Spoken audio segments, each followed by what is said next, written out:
Halastaja samaarlane. Keegi käsutundja küsis Jeesust kiusates. Õpetaja, mis ma pean tegema, et igavest elu pärida? Jeesus küsis. Mis on selle kohta kirjutatud käsuõpetuses? Ta vastas. Armasta Issandat oma Jumalat kogu oma südamega, kogu oma hingega, kogu oma jõuga ja kogu oma mõistusega ja oma ligimest nagu iseennast. Jeesus ütles seepeale. Sa oled õigesti vastanud.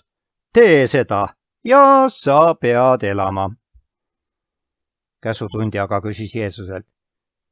Kes siis on mu ligimene? Vastuseks jutustas Jeesus talle ühe loo. Üks inimene läks Jeruusalemmast alla Jeeriku poole. Teel sattus ta röövlite kätte.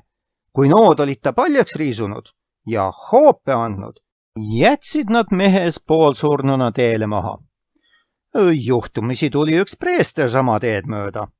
Nägi haavatud, kuid läks mööda.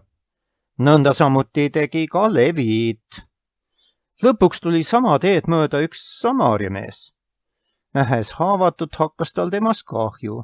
Samaarlane astus ligi, sidus mehe haavad, valas neile õli ja viina, tõstis ta oma veol oma selga ja vii söömajale. Hommikul andis ta peremehele 2 denarit.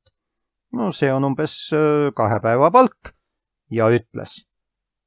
Kanna ta eest hoolt ja mida sa veel peaksid kulutama, seda maksan sulle tagasi tulles. Kui Jeesus oli käsutundjale selle loo jutustanud, küsis ta. Kes neist 3 oli sinu arvates ligimene sellele, kes oli sattunud röövlite kätte? Käsutundja vastas.